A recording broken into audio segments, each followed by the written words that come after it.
तो दोस्तों आप सभी का YouTube चैनल NCERT एजुकेशन 47 में स्वागत है। दोस्तों आज मैं आपको कक्षा 12 का जो भौतिक विज्ञान है उसके सिलेबस के बारे में बताऊंगा। ठीक है, जो कोरोना महामारी के चलते सरकार ने 30% कोर्स कम किया है, ठीक है, उसको मैं आपको बताऊंगा बच्चों।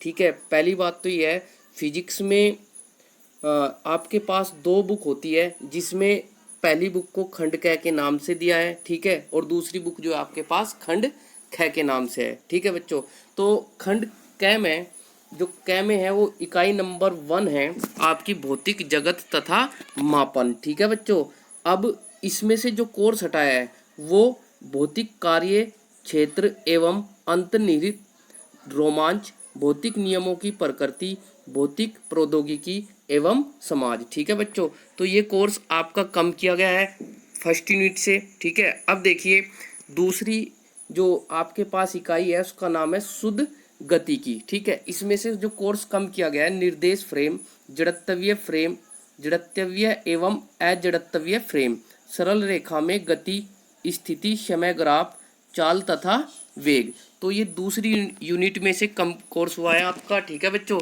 अब देखिए इकाई नंबर 3। ठीक है बच्चों, गति के नियम, बल की सहज अनुभूत संकल्पना, जड़त्व न्यूटन के गति का पहला नियम, ठीक है, संवेग और न्यूटन का गति का दूसरा नियम, आवेग न्यूटन के गति का तृतीय नियम।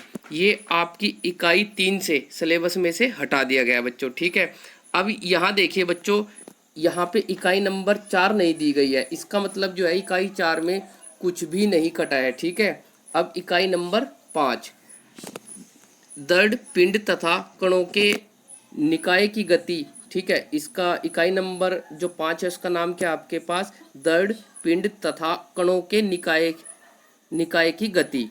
अब समांतर अक्ष तथा लंबवत अक्ष के परमों के प्रकथन तथा इनके अनुप्रयोग, ये कोर्स में से अब की बार हटा दिए गए हैं। ठीक है बच्चों, तो अब आगे देखिए बच्चों, जो इकाई नंबर 6 आपके पास, ठीक है, उसका नाम है गुरुत्वाकर्षण।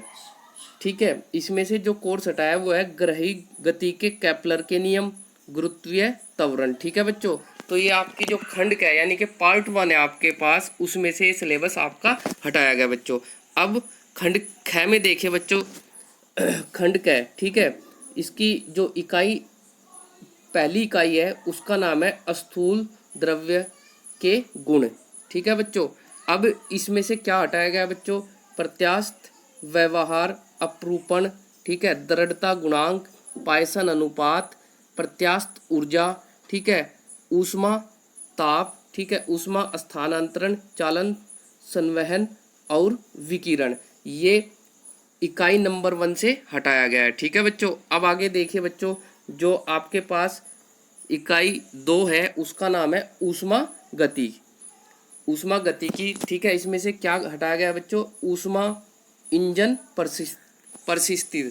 ठीक है बच्चों, ये हटाया गया है। अब इकाई नंबर 4, ठीक है, इसका नाम है बच्चों दोलन तथा तरंगे। इसमें से मूल विद्या तथा गुणवृत्तियाँ, ठीक है, फंडामेंटल मोड एंड हार्मोनिक्स, ठीक है, ये आपके कोर्स में से हटा दिया गया है। अब डॉपलर प्रभाव भी अब की बार हटा दिया गया बच्चों। ठीक है, अब देखिए प्रयोगात्मक कार्य, ठीक है, जो प्रैक्टिकल में है। पहले क्या होता था, आपके 12 प्रैक्टिकल होते थे, लेकिन अब की बार 8 प्रैक्टिकल कर दिए गए हैं। ठीक है, आपको अब की बार केवल 8 प्रैक्टिकल करने हैं। ठीक है बच्चों, और अब देखो बच्चों, आपकी जो इकाई नंबर 1 है खंड क में भौतिक जगत तथा मापन, वो 2 नंबर की आती है बच्चों। ठीक है, और जो दूसरी इकाई है शुद्ध गति की, वो 6 नंबर की आती है। ठीक है, और जो तीसरी इकाई है गति के नियम, ठीक है बच्चों, 7 नंबर की आती है। और जो 4 इकाई है कार्य ऊर्जा तथा शक्ति, वो 7 नंबर की आती है।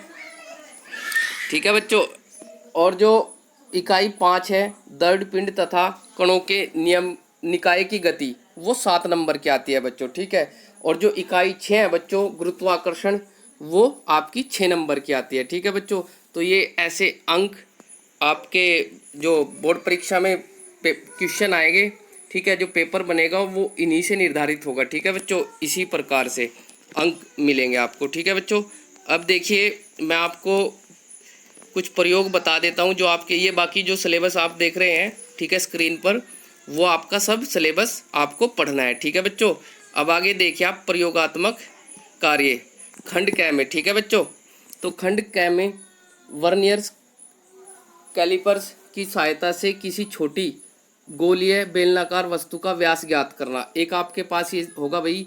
दूसरा जो है स्क्रू गेज की सहायता से दिए गए तार का व्यास ज्ञात करना। तीसरा है भाई आपके पास सदिशों के समांतर चतुर्भुज नियम के उपयोग द्वारा दी गई वस्तु का भार ज्ञात करना। ठीक है बच्चों, तो ये आपके पास है। अब चौथा जो है आपके पास सरल लोलक का उपयोग करें। ठीक है, LT तथा LT स्क्वायर ग्राफ खींचकर तथा उचित ग्राफ का उपयोग करके सेकेंडरी लोलक की, ठीक है भैया, प्रभावी, ठीक है भाई, प्रभावी लंबाई ज्ञात करना। ठीक है बच्चों, तो ये है। अब देखिए पांचवा जो है गोलाई मापी की सहायता से किसी गोलीय तल की वक्रता त्रिज्या ज्ञात करना। छठा आपके पास सरल लोलक द्वारा गुरुत्वीय त्वरण जी का मान ज्ञात करना। ठीक है भाई, अब देखिए आपके पास जो सातवां है, ठीक है बच्चों, गुटके तथा क्षैतिज पृष्ठ के बीच घर्षण गुणांक ज्ञात करने के लिए सीमांत घर्षण तथा अभिलंब प्रतिक्रिया के बीच संबंध का अध्ययन करना तथा घर्षण गुणांक ज्ञात करना। ठीक है बच्चों, अब आठवां जो है आपके पास बच्चों, दिए गए तार के पदार्थ का यंग प्रत्यास्थता गुणांक ज्ञात करना सरल के उपकरण की सहायता से। ठीक है भाई, अब नेक्स्ट देखिए बच्चों, जो 10वां है आपके पास कोशिकीय उन्नयन विधि द्वारा जल का पृष्ठ तनाव ज्ञात करना। ठीक है बच्चों, तो बच्चों ये खंड क में आपका जो प्रयोगात्मक कार्य है वो है। ठीक है बच्चों, अब खंड ख में डिस्कस करेंगे बच्चों हम। ठीक है, तो खंड ख देखिए बच्चों, ये खंड ख आपका, ठीक है।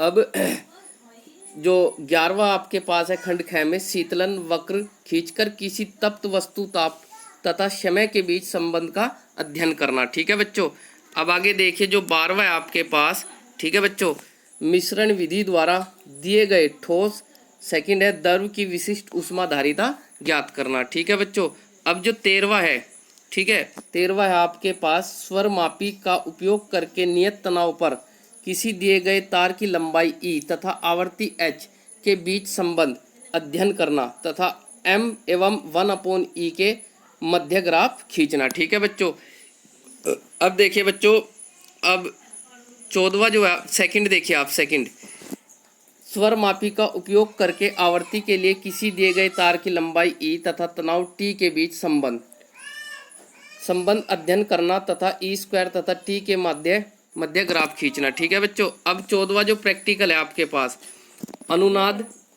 अनुनाद नली का उपयोग करके दो अनुनाद स्थितियों द्वारा कक्ष ताप पर वायु में ध्वनि की चाल ज्ञात करना तथा अंत्य संधारित ज्ञात करना। ठीक है बच्चों, ये है।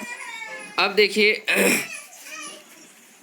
15वां जो प्रैक्टिकल है, P तथा V एवं P तथा 1/V के बीच ग्राफ खींचकर नियत ताप पर वायु के नमूने के लिए दाब के 7 आयतन में परिवर्तन का अध्ययन करना। ठीक है बच्चों, अब देखिए जो 16वां है आपके पास, 16वां किसी दी गई गोल वस्तु का सीमांत वेग मापकर दिए गए शांत द्रव का शांतता गुणांक ज्ञात करना। ठीक है बच्चों, अब 17वां देखिए आप, 17वां न्यूटन के शीतलन नियम का सत्यापन करना। 18वां जो है आपके पास स्प्रिंग के लिए भार तथा लंबाई में वृद्धि के बीच वक्र खींचकर बल नियतांक ज्ञात करना।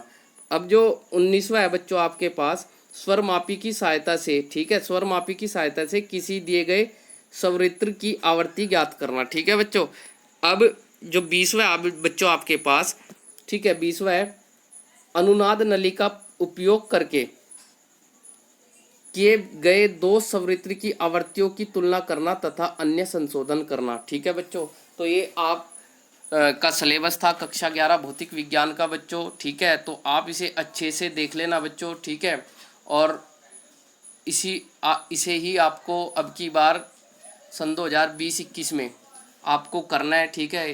तो बच्चों थैंक यू वेरी मच। जय हिंद, जय भारत।